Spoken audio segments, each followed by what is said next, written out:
இயேசு கிறிஸ்துவில் மிகவும் அதிகமாக நேசிக்கப்படுகிறவர்களே, உங்கள் யாவையும் இறைவாய்ந்த இயேசுவின் திருப்பெயரில் இந்த பிப்ரவரி மாதம் முதல் நாளிலே அதிகாலை நேரத்தில் உங்களை சந்திப்பதில் ஆண்டவருக்கு செலுத்துகிறேன். கர்த்தர் நமக்கு கொடுத்திருக்கிற நல்ல சுகத்திற்காக, ஆண்டவருக்கு கொடுத்திருக்கிற ஜீவனுக்காக கர்த்தருக்கு ஸ்தோத்திரம். இந்த புதிய மாதத்தை இந்த ஆராதனை வேளையை நாம் ஆரம்பிக்கலாம். நமது ஆரம்பம் பிதா, குமாரன், பரிசுத்த ஆவியின் திரியேக நாமத்தில் உள்ளது. ஆமென். நாம் கர்த்தரை நோக்கி ஜெபிப்போம்.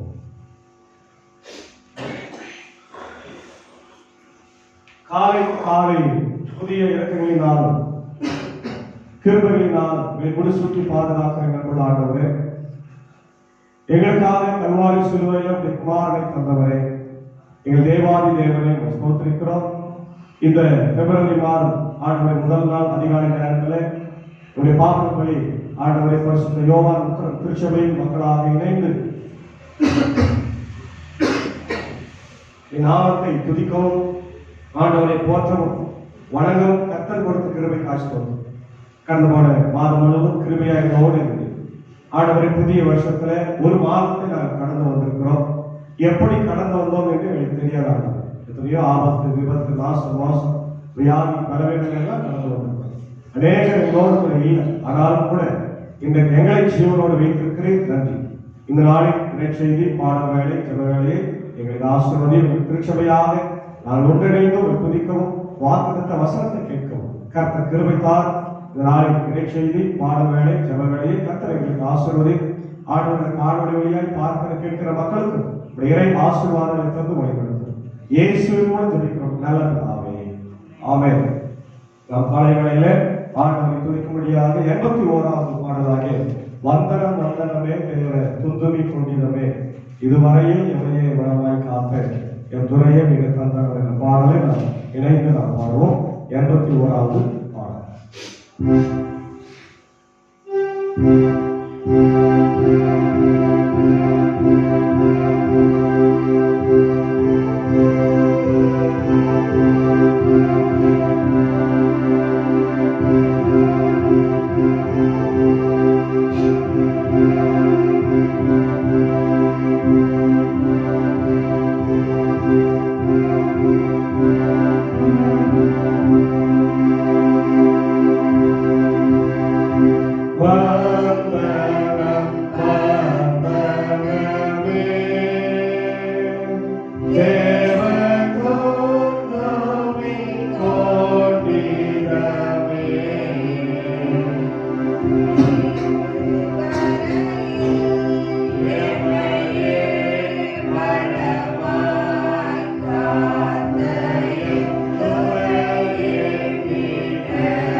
எங்கள் சாமி பணிவாய்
எல்லா மரணங்களிலும்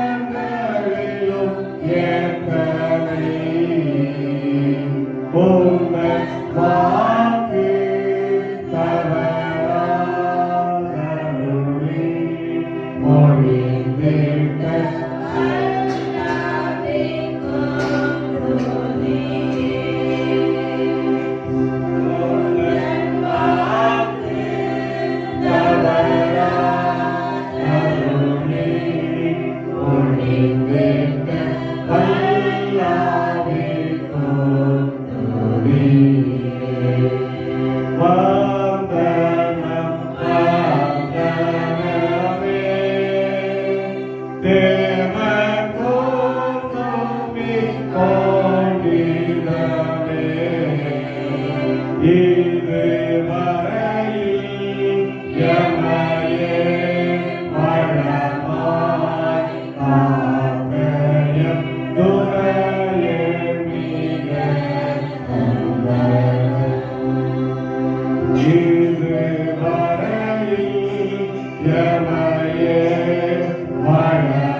சங்கீதம் 32 நாம் முறைமுறையாக வாசித்து கேட்போம். அனைவரும் சேர்ந்து வாசிப்போம். சங்கீதம் 32 பாட புத்தகத்திலே 160வது பக்கம்.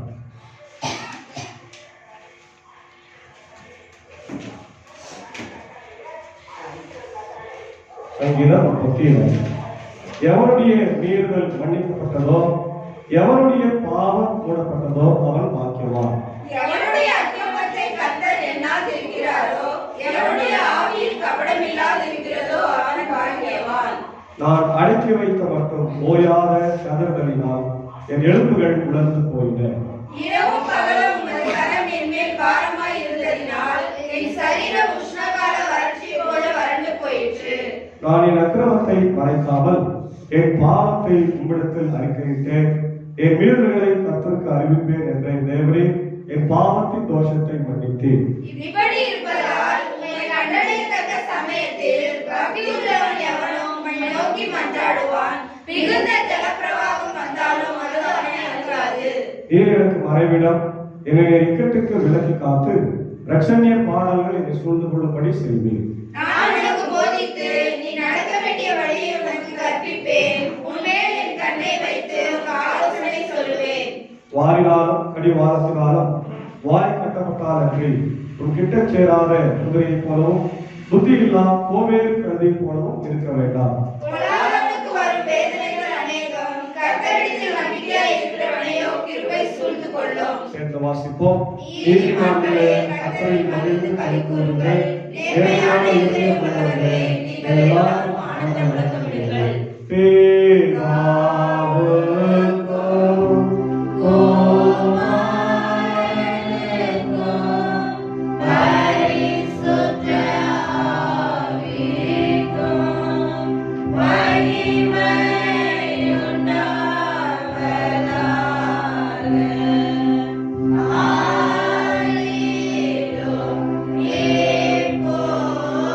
Hallelujah.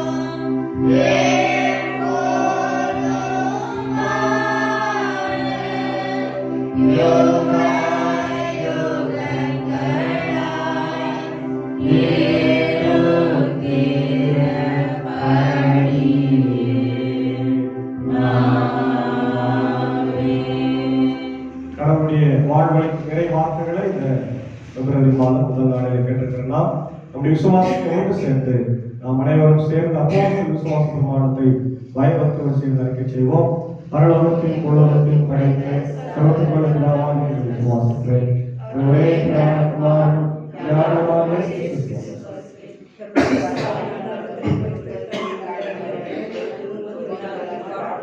சிலுவையில் மரித்தவராக பாதாளத்தில் இறங்கி 3ஆம் நாள் மரித்தவருக்கு உயிர்த்தெழுந்தார். அவருக்கு சர்வத்துக்குள்ள பிதாவாகிய வீட்டிருக்கிறார். அவருக்கு உயிரோடு மற்றொரு நியாயம் பரிசுத்த ஆவியானவரை விசுவாசிக்கிறேன். பொதுவான பரிசுத்த கிறிஸ்துவ சபை பரிசுத்தரை அழைக்கும் பாவ மன்னிப்பும் சரீரம் தந்தும் நித்திய ஜீவனோடு விசுவாசிக்கிறேன். ஆமென். மகோ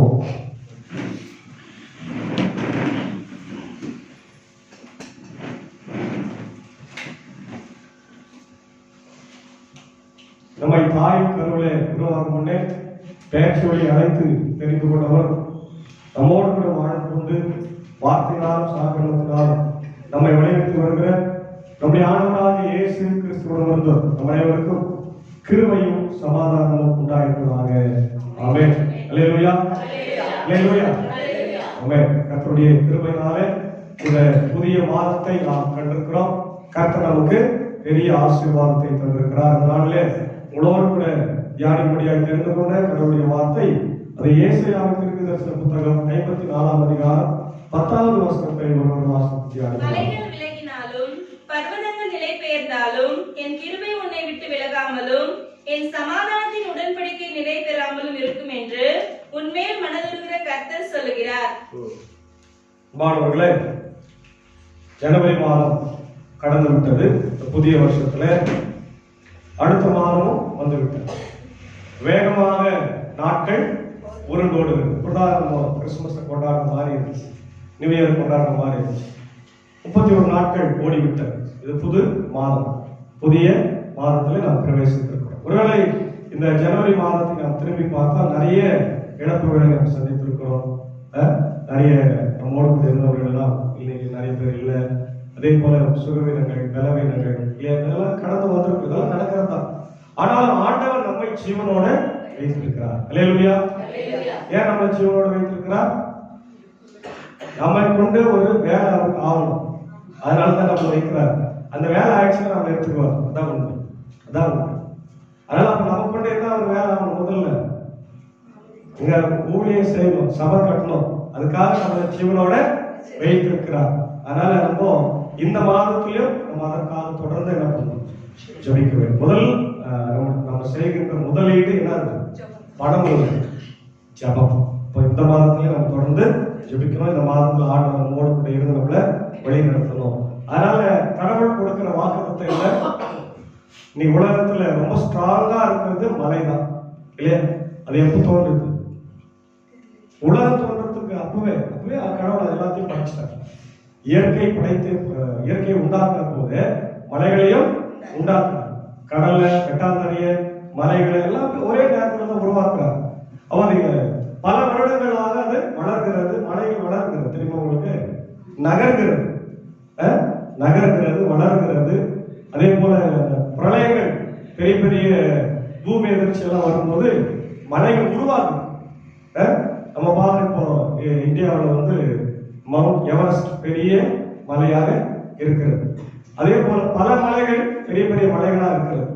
கடற்கரையிலே நிறைய பெரிய மலை இருக்குதுன்னு சொல்றாங்க. அது கடல்ல மூடி இருந்தாலும் தெரியல.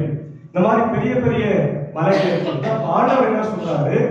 இப்படிப்பட்ட மலைகள் விலகி போனாலும் என்ன விலகாது? என் கிருபை உன்னை விட்டு விலகாமலும் என் சமாதானத்தின் உடன்படிக்கை நிலை பெயராமலும் இருக்கும் என்று உண்மையே மனதில் கர்த்தர் சொல்கிறார். அல்லேலூயா. அப்போ ஆண்டவர் நமக்கு கொடுக்கிற இந்த வாக்குத்தத்தம் எப்படி இருக்குதுன்னா, அழகா ஒரு தலைப்பு நமக்கு கொடுக்கலாம். அசைக்கப்பட முடியாத ஒரு வாக்குத்தத்தத்தை கொடுக்கிறார். அல்லேலூயா. The unshakable promises. The unshakable promises. நம்மளை யாரும் அசைக்க முடியாது. ஏன்னா கடவுள் நம்மோடு கூட இருக்கிறார். ஒருவேளை மலைகளே அசையலாம் இல்லையா?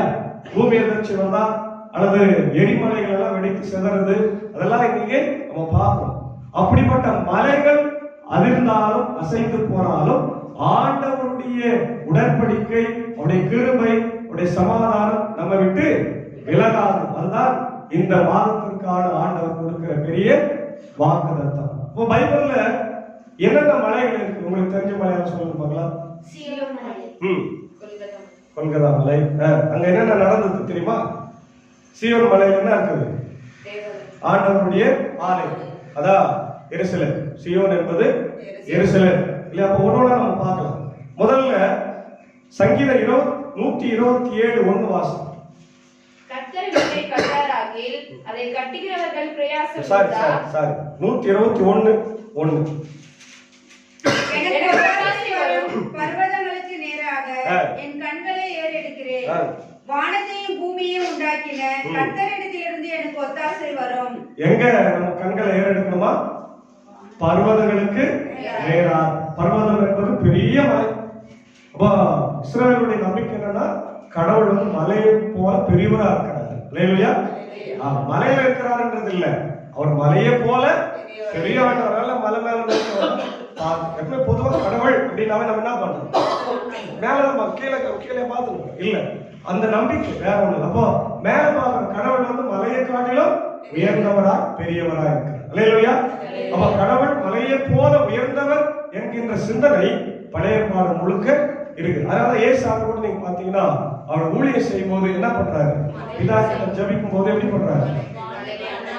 அண்ணாந்து பார்த்தா ஜெபிப்பார். அப்போ பிதா மேல இருக்கிறார் என்ற ஒரு நம்பிக்கை வேற ஒண்ணு, அது ஒண்ணு. அப்போ பொதுவா மலையில ஆண்டவர் இருக்கிறார், மலை போல இருக்கிறார். அப்போ சீனாய் மலையில என்ன நடந்தது? ஆண்டவர் 10 கற்பனைகளை கொடுக்கிறார் மோசே கிட்ட. அப்ப சீனாய் மலை. இரண்டாவது நீங்க சொன்ன சியோன், மவுண்ட் சியோன் இல்ல, சியோன் மலையில எருசலேம் தேவாலயம் நிலைநாட்டப்பட்டிருக்கிறது. ஏசாயா 2ஆம் அதிகாரம் 2 முதல் 4 வாசம் வேகமா. ஏசாயா 2 முதல் 4. கடைசி நாட்களில் கர்த்தருடைய ஆலயமாகிய பர்வதங்களின் கொடுமுடியில் ஸ்தாபிக்கப்பட்டு மலைகளுக்கு மேலாய் உயர்த்தப்படும். எல்லா சாதிகளும் அதற்கு ஓடி வருவார்கள். எல்லா சாதிகளும் ஓடி வரும், கர்த்தருடைய ஆலயத்துக்கு வருவாங்க. அது எப்போ சொல்றாருன்னா, ஆண்டவருடைய ஆலயம் கட்டும்போது நிச்சயமாக ஒரு நாள் கட்டப்படும். எருசலேம் தேவாலயம் கட்டும்போது மக்கள் எல்லாம் ஓடி வருவாங்க. உலகம் ஆண்டவருடைய வருகையை பார்க்கல. கடைசி நாட்களை பத்தி அடிச்சோம். அடுத்தது மவுண்ட் மோரியா இல்ல, மலை மோரியா மலை. மோரியா மலையில என்ன நடந்துச்சு தெரியுமா?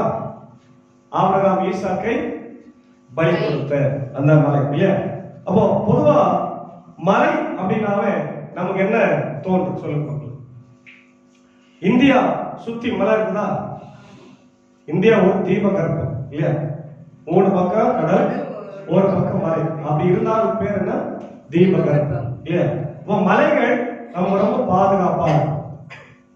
மலை இருக்கிறதுனால அவங்க சீக்கிரம் சைனாவோ அல்லது மற்ற நாடுகள் மேல என்ன பண்ண முடியாது, படையெடுத்து வர முடியாது, அதெல்லாம் தாண்டி வர்றது கஷ்டம். அப்ப அது ஒரு பாதுகாப்பை கொடுக்கிறது. அது நமக்கு என்ன காண்பிக்கிறது? Strength and stability. என்ன காண்பிக்குது? Strength and stability. ஸ்ட்ரென்த் வல்லமை உள்ளதா, பலமா இருக்கு. ஸ்டெபிலிட்டினா நிலை பெயராம, அதான் ஸ்டெபிலிட்டி இல்லையா? சங்கீதம் 37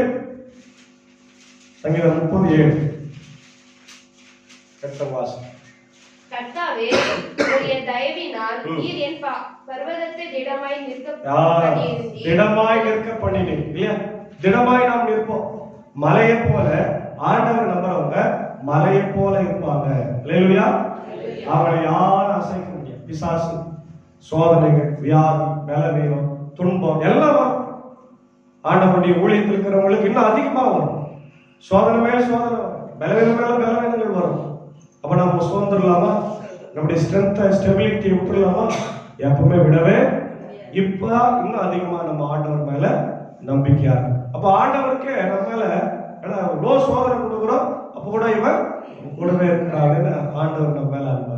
ஆமென். அப்போ மலையை போல நம்ம ஸ்டெபிலிட்டியா, அதான் முதல்ல மலை கிட்ட இருந்து நம்ம பெற்றுக்கொள்ளுகிற பாடம். சங்கீதம் 46 2 3 எல்லாம் தெரிஞ்சு. பூமி நிலை மாறினாலும் மலைகள் நடு சமுத்திரத்திலே சாய்ந்து போனாலும் அதன் ஜலங்கள் கொந்தளித்து பொங்கி அதன் பெருக்கினால் பர்வதங்கள் அழிந்தாலும் நாம் பயப்படும். ஒரு நதி உண்டு, அதில் நீர்க்கால்களில் தேவனுடைய நகரத்தையும் உன்னதமானவர் வாசம் பண்ணும் பரிசுத்த ஸ்தலத்தையும் சந்தோஷம் சந்தோஷிக்கும். ஒருவேளை மலைகளே அதிர்ந்து போனாலும் இருந்தாலும் கடவுள் அது நடுவில் இருக்கிறார். அதை என்ன பண்ண விட மாட்டாரு, அசைக்க விட மாட்டார். அதுதான் நம்முடைய அசைக்க முடியாத நம்பிக்கையாக இருக்கிறாரு இல்லையா. ரெண்டாவது, மலைகள் வந்து நிறைய சேலஞ்சஸ் எதிர்கொள்ளும். புயல் காத்து அடிக்கும், மழை வரும், அதெல்லாத்தையும் என்ன பண்றது, தடுக்குது. இப்ப நம்மளை சுத்தி கூட நிறைய மலைகள் இருக்கு. தமிழ்நாட்டில் கூட இல்லையா, மேற்கு தொடர்ச்சி மலை, கிழக்கு தொடர்ச்சி மலையெல்லாம் இருக்கிறதுனால நிறைய புயல் வரும்போது நம்மளை அது பாதுகாக்கும் மலை இல்லையா. அப்போ நம்மளை பாதுகாக்கின்ற ப்ரொடெக்ஷன், மவுண்டைன்ஸ் ஆர் ப்ரொடெக்ஷன் இல்லையா, அதை நம்ம பார்க்கணும். அதே போல அது நமக்கு ஒரு மிகப்பெரிய பாதுகாப்பாக இருக்கிறது நம்ம பார்க்கணும். அது மட்டும் இல்ல, மலைகள் ஆண்டவருடைய இடமா இருக்கிறது என்று கூட நம்ம பார்த்தோம். மீகா 4ஆம் அதிகாரம் 1-5 வாசிங்க. மீகா 4:1-5.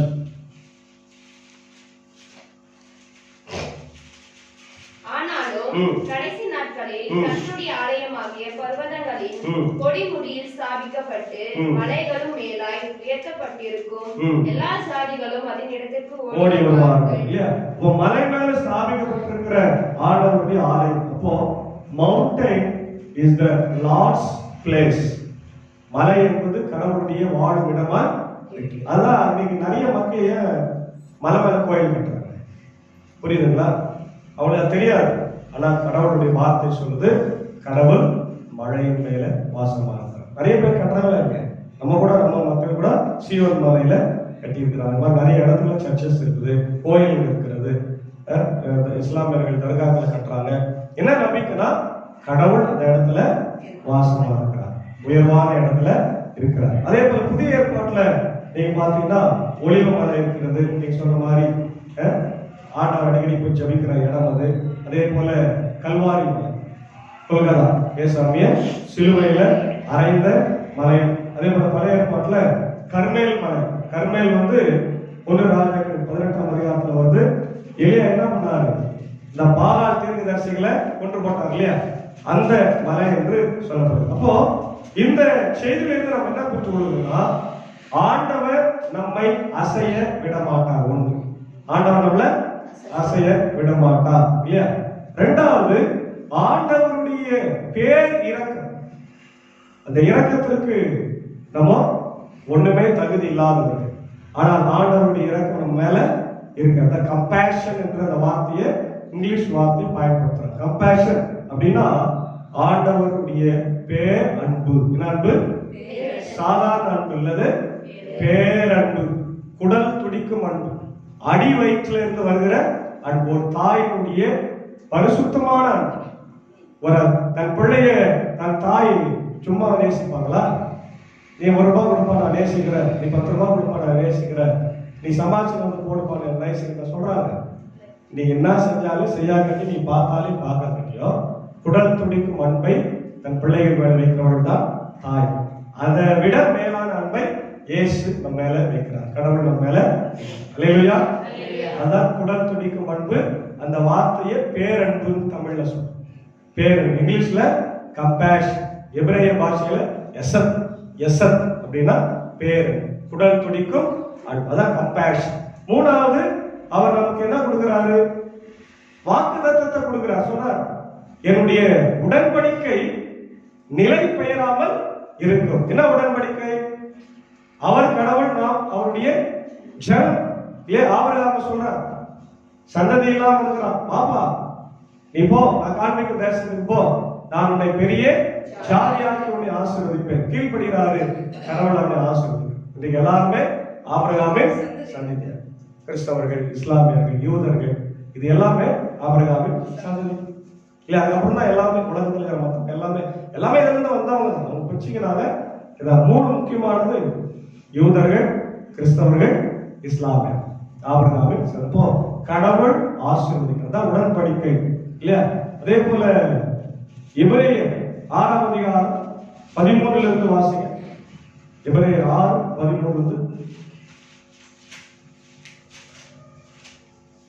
ஆபிரகாமுக்கு தேவன் வாக்குத்தத்தம் பண்ணின போது ஆணையிடும்படி தம்மிலும் பெரியவர் ஒருவரும் இல்லாதபடினாலே தமது பேரிலே தானே ஆணையிட்டு நிச்சயமாகவே நான் உன்னை ஆசீர்வதிக்கவே ஆசீர்வதித்து உன்னை பெருகவே பெருக பண்ணுவேன் என்றார். வாக்குத்தத்தத்தை கொடுத்தா அதை நிறைவேற்றாமல் போவே நிறைவேற்றுகிறார். இப்ப நமக்கு இந்த புதிய மாதத்துல வாக்கு கொடுக்கிறார். நம்ம கூட மலையே போல மலையே பெயர்ந்தாலும் நான் உங்களோட என் சமாதானத்தின் உடன்படிக்கை உங்களுடனே இருக்கிறது. என் கிருபை உன்னை விட்டு விலகாம இருக்கிறது. என்னுடைய பேரன்பு இருக்குது. அதனால என்ன பண்ணாத இதெல்லாம் வரும். பிரச்சனைகள், வியாதி, பலவீனம், துன்பம், சோதனைகள் எல்லாம் வரும். வந்து கொண்டுதான் அது நிக்கா சாவ வரைக்கும் வந்திருந்தார். சாவம் கூட வந்திருந்தார். அதை பார்த்து பயந்துடலாமா? பயப்படவே கூடாது. படகுல ஏசாமி இருக்கிறார், கூட தான் இருக்கிறார். புயல் காத்து வராம இருந்துச்சா? ஐயோ ஏசாமிக்கிற நான் போகணும் இருந்துச்சு. அது அந்த வேலையை செய்யும். கடல் கொந்தளிக்கும், புயல் காத்து வரும். ஆனா ஆண்டவர் நம்ம கூட தான் இருக்கிறார். அங்க தூங்கி இருந்தாருன்னு சொல்றாங்க இல்லையா? அப்படியே இருக்க மாட்டேன்.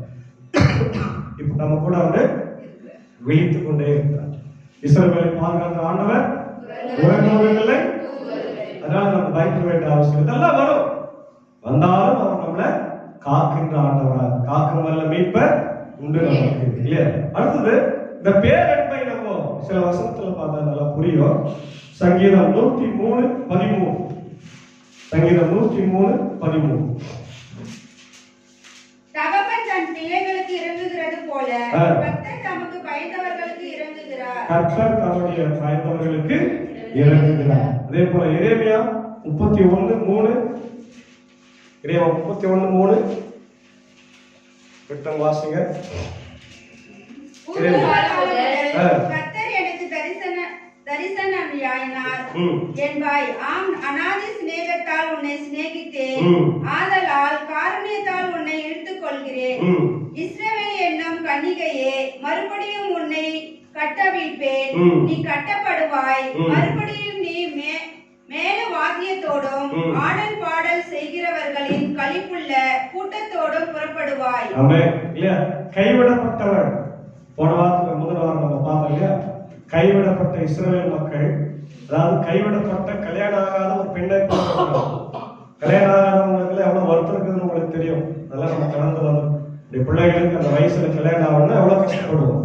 அப்ப இஸ்ரவேல் மக்கள் கைவிடப்பட்ட கன்னியா இருந்தால் ஆண்டவர் அவங்களை என்ன பண்ணிக்கிறாரா?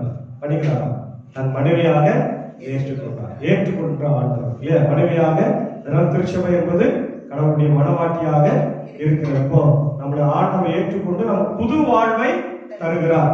அதான் இந்த பகுதியில நம்ம பார்க்கிறோம். மூன்றாவது God of peace இல்லையா? என் சமாதானத்தின் உடன்படிக்கை சொல்றார். இப்ப ஆண்டவர் நம்மளுக்கு என்ன கொடுக்கிறார்? இந்த மாசத்துல சமாதானத்தை கொடுக்கிறவரா இருக்கிறார். எப்படிப்பட்ட சமாதானம்? எல்லா புத்திக்கும் மேலான தெய்வீக சமாதானம். அதான் நம்ம பிலிப்பியர் 4ஆம் அதிகாரம் வாசிங்க 6-9. எல்லோரும் ஒரே தேவனும் பிதாவும் உண்டு. அவர் எல்லார் மேலும் எல்லாரோடும் உங்கள் எல்லாருக்குள்ளும் இருக்கிறவர். கிறிஸ்துவினுடைய ஈவின் அளவுக்கு தக்கதாக நம்மில் அவனவனுக்கு கிருபை அளிக்கப்பட்டிருக்கிறது. பிலிப்பியர் 4:6-9. நீங்கள் ஒன்றுக்கும் கவலைப்படாமல் எல்லாவற்றையும் குறித்து உங்கள் விண்ணப்பங்களை சோத்திரத்தோடு கூடிய ஜெபத்தினாலும் வேண்டுதலினாலும் தேவனுக்கு தெரியப்படுத்துங்கள். அப்பொழுது எல்லா புத்திக்கும் மேலான தேவ சமாதானம் உங்கள் இருதயங்களிலும் உங்கள் சிந்தனைகளையும் கிறிஸ்து இயேசுக்குள்ளாக காத்துக்கொள்ளும். கடைசியாக சகோதரரே, எல்லா புத்திக்கும் மேலான தேவ சமாதானத்தை அவர் நமக்கு கொடுக்க வல்லவராக. உலகம் தருகிற சமாதானத்தை போல அல்ல. உலகம் தருகிற சமாதானம், நம்ம போய் தேடி கண்டுபிடிக்கிற சமாதானம் எல்லாம் காணல் நீர் சும்மா அப்படி இருக்கும் போயிடும் இல்லையா? ரோட்ல போகும்போது நல்ல வெயில் காலத்துல போனீங்கன்னா ரோட்ல தண்ணி ஊத்திட்டு இருக்கிற மாதிரி தெரியும். ஆனா கிட்ட போனா தண்ணி இல்லை. என்னது? வெயில்ல தெரிகிற காணல் நீர். அதாவது ரோட்ல சிந்துகிற தண்ணி, ஆயில் எல்லாம் அந்த வெயிலோட கலந்து மிக்ஸ் ஆகி அது ஒரு அல்ட்ரா வயலட் மாதிரி அது நமக்கு தெரியும். கிட்ட போனா அது தண்ணியா. அந்த மாதிரிதான் நம்முடைய சமாதானம். உலக பிரகாரமான சமாதானம், நம்ம தேடி ஓடுகிற சமாதானம் எல்லாம் காணல் நீரா இருக்கு. ஆனா ஆண்டவர் சொல்றாரு, நீ சொன்ன மாதிரி நான் கொடுக்கிற சமாதானம் முடிவில்லாத சமாதானம், தெய்வீக சமாதானமா இருக்கு. ஏன்னா அவர்தான் எப்படிப்பட்டவர், சமாதான காரணம் இல்லையா, பிரின்ஸ் ஆஃப் பீஸ். யோவான் 14ஆம் அதிகாரம் 25 27, யோவான் 14 25 27. நான் உங்களுடனே தங்கி இருக்கையில் இவைகளை உங்களுக்கு சொன்னேன். என் நாமத்தினாலே பிதா அனுப்ப போகிற பரிசுத்த ஆவியாகிய தேற்றரவாளனே எல்லாவற்றையும் உங்களுக்கு போதித்து நான் உங்களுக்கு சொன்ன எல்லாவற்றையும் உங்களுக்கு நினைப்பூட்டுவார். சமாதானத்தை உங்களுக்கு வைத்து போகிறேன், சமாதானத்தை உங்களுக்கு வைத்து போகிறேன், என்னுடைய சமாதானத்தையே உங்களுக்கு வைத்து போகிறேன். உலகம் கொடுக்கிற பிரகாரம் நான் உங்களுக்கு கொடுக்கிறதில்லை. உங்கள் இருதயம் கலங்காமலும் பயப்படாமலும் இருப்பதாக. உலகம் தருகிற சமாதானத்தல்ல, என்னுடைய சமாதானம். அது எப்படி இருக்கும், நிறைவான சமாதானமாக இருக்கு. ரோமர் 15:33, ரோமர் 15:33. சமாதானத்தின் தேவன் உங்களை அனைவரோடு கூட இருப்பாராக. சமாதானத்தின் தேவன் உங்களோடு கூட இருப்பார். கொலோசியர் 3:15, கொலோசியர் 3:15. தேவ சமாதானம் உங்கள் இருதயங்களில் ஆளக்கடவது. தேவனுடைய பிள்ளைகளே, இன்னைக்கு சமாதானம் இல்லாம நம்ம எல்லாமே இருக்கிறோம். ஏதாவது ஒரு சூழ்நிலையில சமாதானத்தை நம்ம எழுத போகக்கூடியவர்களா இருக்கிறோம். அது காரணம் என்னன்னா, ஒரு பயம் வருகிறது, ஒரு பதட்டம் வருகிறது. இந்த வாழ்க்கையில் நடந்தா என்ன ஆகிடுமோ, அடுத்த நிலைமை நமக்கு என்ன ஆகும் இல்லையா. ஒரு மருத்துவமனைக்கு போகும்போதோ அல்லது வியாதியா இருக்கும் போதோ அல்லது ஏதோ ஒரு காரியத்தை செய்யும் போதோ நம்ம பயந்து இருக்கிறோம். ஆனால் ஆண்டவர் சொல்றாரு, நீ சமாதானமா கவலையே படாது, உன்னால எதுவுமே செய்யும். நம்மளால என்ன செய்ய முடியுமா, என்ன செய்ய முடியாது, எல்லாம் அவர் பார்த்துக் கொள்கிறார். ஆமென். கர்த்தருடைய பர்வதத்தில் அவர் பார்த்துக் கொள்வார் இல்லையா, எல்லாம் அவர் பார்த்துக்கிறார். அதனால அவர் மேல நம்முடைய பாரங்களை வைத்து விடுங்க. அது மட்டும் இல்ல, அவர் நம்ம மேல எவ்வளவு பெரிய கிருபை உள்ளவரா இருக்கிறார் பாருங்க. எப்படிப்பட்ட கிருபை பாருங்க. லூக்கா 15:20. லூக்கா 15:20. எழுந்து புறப்பட்டு தன் தகப்பனிடத்தில் வந்தான். அவன் தூரத்தில் வரும்போதே அவனுடைய தகப்பன் அவனை கண்டு மனதுருகி ஓடி அவன் கழுத்தை கட்டிக்கொண்டு அவனை முத்தம் செய்தான். குமாரன் தகப்பனை நோக்கி, தகப்பனே, பரத்துக்கு விரோதமாகவும் உமக்கு முன்பாகவும் பாவம் செய்தேன். இனிமேல் உம்முடைய குமாரன் என்று சொல்லப்படுவதற்கு நான் பாத்திரன் அல்ல என்று சொன்னான். யார பத்தி பேசுறாங்க, கேட்ட குமாரன். ஏன் ரொம்ப நாளா நம்ம சொல்லுது, ஆனா அது பேர் மாத்திட்டாங்க. என்ன ஆயிடுச்சு, மனந்திருந்திய மைந்தன். கெட்டகுமார் சொல்றது இல்லையா, மனந்திருந்திய மைந்தன். திரும்பி வராது. அப்போ வரும்போது அப்பா என்ன பண்றாரு, அதனால முதல்ல சொன்ன, எந்த தாயும் எந்த தகப்பனும் தன் பிள்ளைகளை அவர்களை காப்பாற்றுவான்னு சொல்லி நேசிக்கிறது இல்லை. தன் பிள்ளைகளை அதிகமாய் நேசிக்கிறவர்கள் பெற்றோர். இந்த தகப்பன் என்ன பண்றாரு, பிள்ளை வருவானா பார்த்துட்டே இருக்கிறார். வந்த உடனே ஓடி போய், இவரு ஓடுறார், அவன் வரல, அவன் வந்திருக்கிறான். இவர் ஓடி போய் கட்டி அணைத்து முத்தமிட்டு தன் பிள்ளையை சேர்த்து கொண்டு சொல்றாரு, இவன் பாவத்திலே மறித்திருந்தான், பொழுது உயிர் பெற்றிருக்கிறார். ஆமென். என்னை விட்டு போயிட்டாங்க, ஆண்டவர் விட்டு போயிட்டார் இல்லையா, அப்படி சொன்னா. அப்போ நல்லா கவனிங்க, நம்ம ஆண்டவரை விட்டுட்டு போயிட்டா அவன் செத்துட்டோம்னு அர்த்தம். உங்களுக்கு நான் அடிக்கடி என்ன சொல்றேன், ஆண்டவரோட தொடர்பு நம்ம இல்லைன்னா தொடர்பு எல்லைக்கு வெளியேறோம். அதுதான் ஆலயத்துக்கு வராமல் இருக்கிறது, ஜபம் பண்ணாமல் நிற்கிறது, திருவிருந்துல வராமல் இருக்கிறது, ஜபக்கூட்டங்களை வராமல் நிற்கிறது எல்லாம் நீங்க உங்களை என்ன பண்ணிக்கிறீங்க, ஆண்டவரை கட் பண்ணிடுறீங்கன்னு அர்த்தம். செடியை விட்டு கொடி கட் பண்ணிட்டா எதுக்கு பலம், செடிக்கு தான் பலம், கொடிக்கு பலம் கிடையாது. கொடி செடியோடு இருந்தா மட்டும்தான் கனி தரவே. அதனாலதான் நீங்க எப்பவுமே இணைந்திருங்கன்னு சொல்றேன். புரியுதுங்களா? ஆண்டவரோட இணைந்திருங்கன்னு சொல்றதுக்கு அடிக்கடிக்கு காரணம் என்னன்னா இதுதான். அப்போ தகப்பனை விட்டு போன மகன் என்ன ஆயிட்டான், சந்தோஷமா வாழ்ந்தானா, அவன் நல்லா பிசினஸ் பண்ணி கோடி கோடி சம்பாதிச்சானா, எல்லாம் கல்யாணம் பண்ணிக்கிற முன்னாடி போய் தானா, இல்ல கூட வந்த நண்பர்களே விட்டு ஓடிட்டான். பன்றி தின்னுகிற சாப்பாடு தின்றதுக்கு முயற்சி பண்ணா அது முடியல, சாப்பிடல, அது கிடைக்கல. அப்பதான் தெரிஞ்சு பசி பட்டினுடைய வறுமை கஷ்டம். கடவுளை விட்டு போனாதான் நமக்கு இந்த கஷ்டங்கள் தெரியும். அதனால சேர்ந்து நம்ம வாழும். ஆனாலும் ஆண்டவர் நீ எப்படின்னா நீ திருப்பி வரும்போது ஆண்டவர் உன்னை சேர்த்து. அதான் god of compassion, compassionate god, மனதுருக்கமுடைய ஆண்டவர், இல்லையா, குடல் துணிக்கும் உள்ள அன்புள்ள ஆண்டவராக அவர் இருக்கிறார். ஆகவே இந்த புதிய மாதத்துல ஆண்டவர் கொடுக்கிற வாக்குத்தத்தம் அருமையான வாக்குத்தத்தம். மலைகள் விளைகிறாலும் பருவத நிலை பெயர்ந்தால் ஆண்டவருடைய சமாதான உடன்படிக்கை நிலை பெயராமல் இருக்கும் என்று சொல்லியிருக்கிற வார்த்தைப்படி நம் தைரியமாக ஜபத்தோடு இந்த மாதத்தை பிரவேசித்து வாழ தூய் ஆவியானவர் வழிபடுத்தி காப்பாராக. ஆமென். எல்லாம் புதிக்கு மேலான தெய்வீக சமாதானம் தேவனுக்கு சிந்தனைகளை கிறிஸ்து இயேசுவுக்குள் காத்துக்கொள்வதாக. ஆமென். நாம் எழுந்து நின்று ஸ்தோத்திரம் செய்வோம். கடவுளே சொந்த இருதயத்தை ஏற்றிலே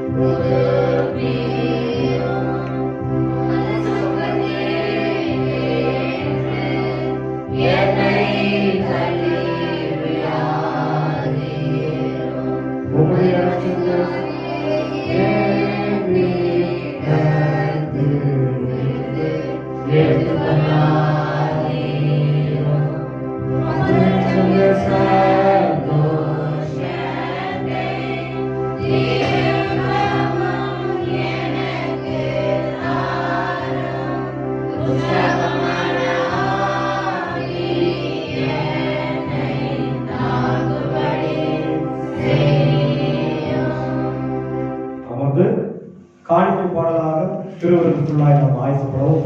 295வது யாழ் பாடலை பாடி அந்த காணிக்கைகளை நாம் செலுத்துவோம். நான் பாவிதான் ஆனாலும் நீ மாசற்ற அர்த்தம் சென்றதே என்ற பாடல் 295வது பாடல்.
இந்த பிப்ரவரி மாதத்தின் முதல் நாளிலே ஆண்டவருடைய வாக்குத்தத்த செய்தியை கேட்டிருக்கிறோம். தொடர்ந்த மாதத்திலே ஆண்டவருடைய பிள்ளைகளாய் சாட்சியாய் வாழவும், ஊழியத்தை செய்யவும், குடும்பத்தில் சாட்சியாக இருக்கும் ஆண்டவரை நோக்கி கொண்டாடி உடைய ஆசீர்வாதமான பாவ மன்னிப்பை நிச்சயத்தை நாம் பெற்றுக்கொள்வோம். நாம் அனைவரும் எழுந்து நின்று 18ஆம் வகுப்பில் இருக்கிற பாவ அறிக்கை ஜெபத்தை நாம் சேர்த்து சொல்லி திருவிருந்துக்குள்ளாய் கடந்து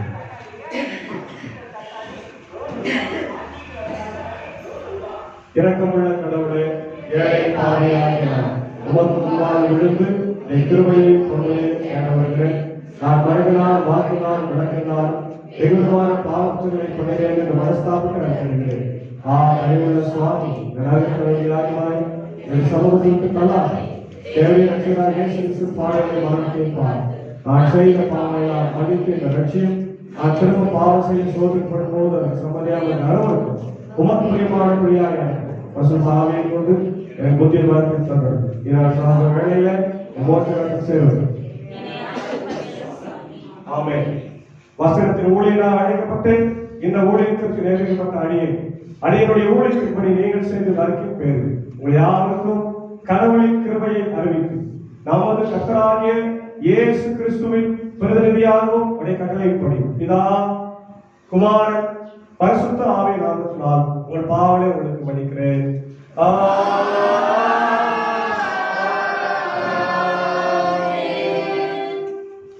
நாம் நின்ற வண்ணமாக 29ஆம் வகுப்பில் இருக்கிற திருவிருந்து ஆராதனை முறைமையை நாம்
அப்படியே போஜனம் பண்ணின பின்பு அவர் பாத்திரத்தையும் எடுத்து நன்றி செலுத்தியவர்களுக்கு கொடுத்து சொன்னதாவது, எல்லாரும் இதிலே பானம் பண்ணுங்கள். இந்த பாத்திரம் பாவ மன்னிப்புக்கு உங்களுக்காக சிந்தப்படுகின்ற என்னுடைய ரத்தத்தால் புதிய உடன்படிக்கையாய் இருக்கிறது. இதை நீங்கள் காலம் பண்ணும் போதெல்லாம் என்னை கூறும்படி இதை செய்யுங்கள். கர்த்தாவின் சமாதானம் உங்களோடு இருப்பதாக.